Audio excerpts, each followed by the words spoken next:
All right. Shalom, shalom.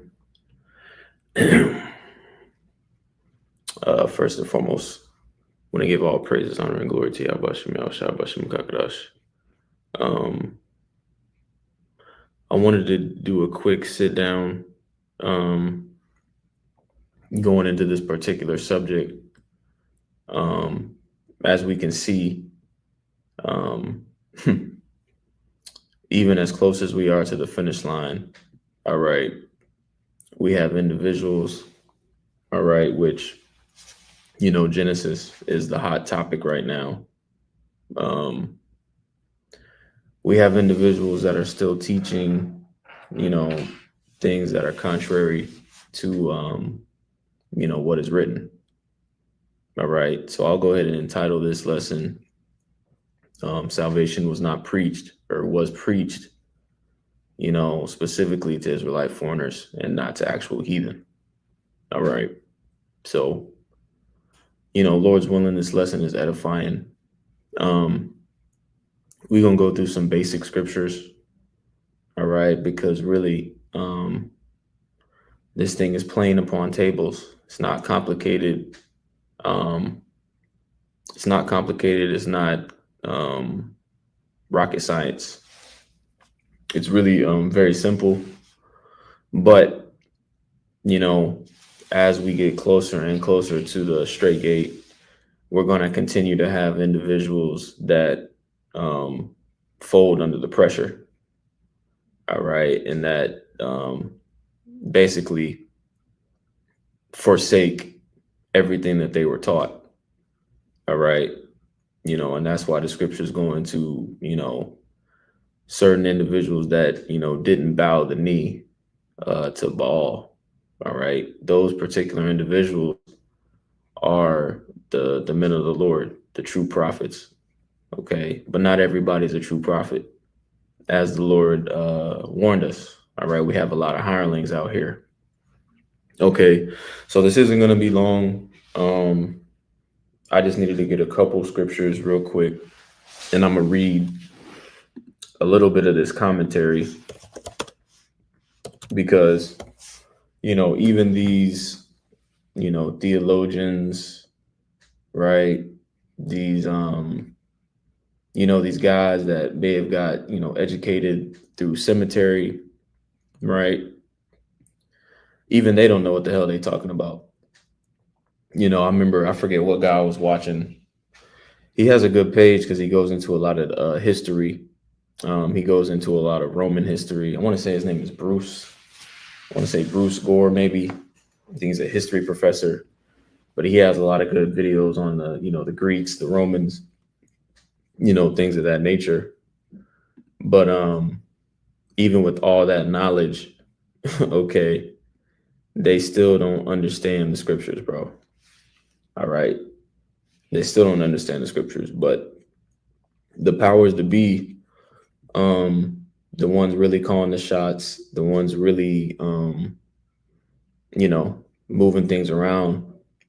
All right. As far as, laws and legislation in the direction that the world is going, they know we're the Israelites. All right. That's not a debate. Okay. So let's start off with this. Matter of fact, I'm not even going to get this. Let's go straight to what the Lord said. All right, let's go straight to what the Lord said. Let's go to Matthew chapter 10. All right, this is Matthew 10 and 5. It says, these 12 Yahushua sent forth and commanded them, saying, go not into the way of the Gentiles, and into any city of Samaritans enter ye not. Okay. But go rather to the lost sheep of the house of Israel. All right. Now, why did the Lord say that? Why did the Lord say that? Okay. And let's get a little commentary on this. Let's see if anybody's actually gonna go into it properly. Let's go to Matthew Henry real quick. See what his commentary has to say. This is Matthew chapter 10. Let's see.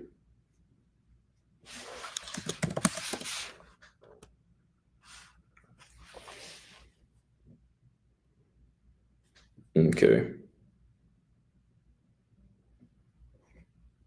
So let's read what he says. It says, to them, Christ appropriated his own ministry, for he was a minister of the circumcision, Romans 15:8, and therefore to them the apostles, who were but his attendants and agents, must be confined. The first offer of salvation must be made to the Jews, Acts 3:26. Note, Christ had particular and very tender concern for the house of Israel. They were beloved for the Father's sake. He looked with compassion upon them as lost sheep, whom he, as a shepherd, was to gather out the bypass of sin. All right, now let's skip down. Okay, because when the Lord said lost sheep, that's a specific reference. All right, that's a specific reference to a specific group of people. All right, let's get this. This is Jeremiah 50:6. It says, my people have been lost sheep. Okay, so the subject is who? My people. Right, the Lord's possession, the Lord's inheritance. All right, it says, my people have been a lost sheep. Okay, their shepherds have caused them to go astray. Okay, so the Lord's people are likened unto sheep when you read all throughout the scriptures. Now let's get another one. Let's go here. Right, because in the New Testament, what were they reading from? What did they have access to?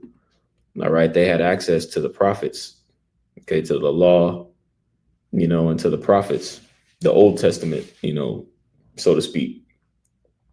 Okay, so a lot of this verbiage, a lot of this lingo, so to speak, that the Lord was using, he was using intentionally. He was speaking in a way that they would understand. All right, so let's get this. This is Ezekiel chapter 34. All right. And we will let's start at verse 8. I'll start at verse 6. It says, my sheep wandered through all the mountains and upon every high hill. Yea, my flock was scattered upon all the face of the earth, and none did search or seek after them. All right. And when you read about mountains in the scriptures, mountains represent governments, nations. All right. And that links up with the prophecies that, the nation will be scattered unto every nation under heaven.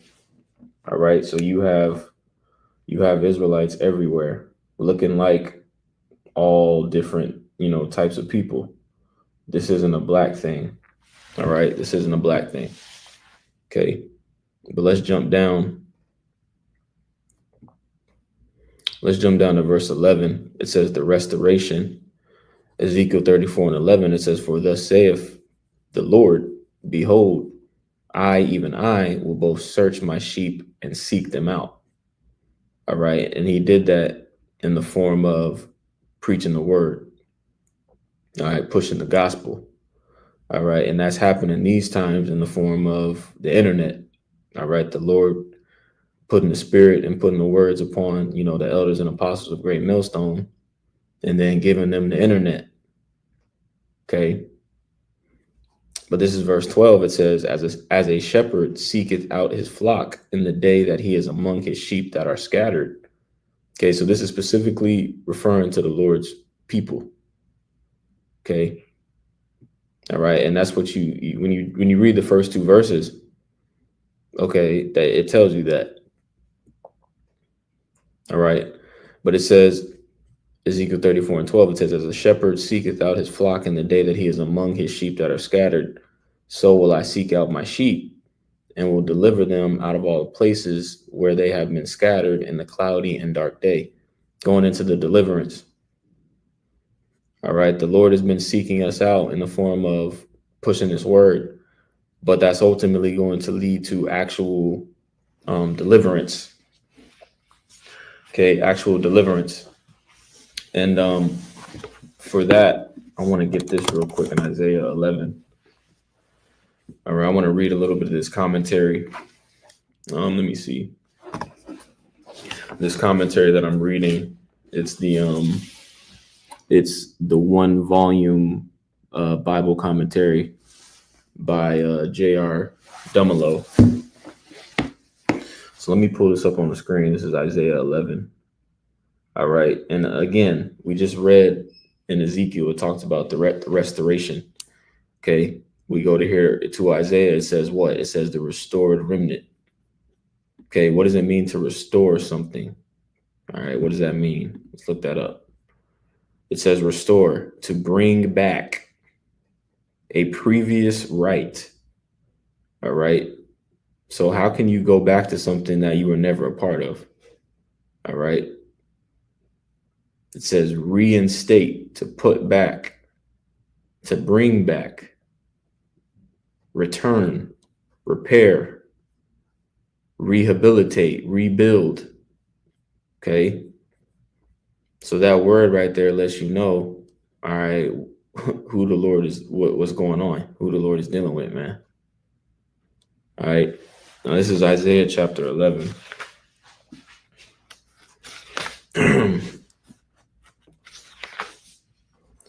Let's get this. This is Isaiah 11.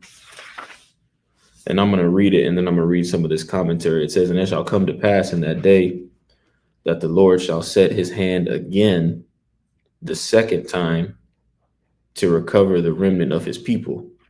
All right. And the reason why he worded it like that is because he's referring to the Exodus. All right. The deliverance of our people out of Egypt, in which when you read that account, all right, the Lord did not deliver everybody out of Egypt. The Lord didn't deliver Egyptians. Okay. The Lord specifically delivered his people. Okay. So when Isaiah is writing this, he's connecting that deliverance with this deliverance that is about to take place now. Okay. So let's read this, because this is one of my go-tos right here, because it tells you who the Gentiles are when you read this. All right. As a matter of fact, let me start up. Right. Let me start up. Because when you had the actual scrolls, there wasn't chapters and verses, right? There wasn't these subheaders. It was just a continuous document. Okay, so when you read verse 10, and it mentions, all right, and it mentions the Gentiles in verse 10. Later in verse 11 and verse 12, it defines who those Gentiles are. All right, and we'll prove that too by linking that to the New Testament. We'll prove that. All right, so this is Isaiah chapter 11 and verse 10. It says, and in that day there shall be a root of Jesse, which shall stand for an ensign of the people. All right, and the root of Jesse is referring to, David's father, David's lineage. All right, in which Yahushua was a part of. All right, being a son of David. That's why his lineage is outlined when you read Matthew, the first chapter. All right. But this is verse 10. It says, and in that day there shall be a root of Jesse, which shall stand for an ensign of the people, and to it the Gentiles seek, and his rest shall be glorious. It says, and it shall come to pass in that day that the Lord shall set his hand again the second time to recover the remnant of his people, which shall be left from Assyria and Egypt and from Pathros and from Cush and from Elam and from Shinar and from Hamath and from the islands of the sea. It says, and he shall set up an ensign for the nations and shall assemble the outcast of Israel. Right. So that's the definition. Okay. That's the Gentiles who he's referring to, the outcast of Israel.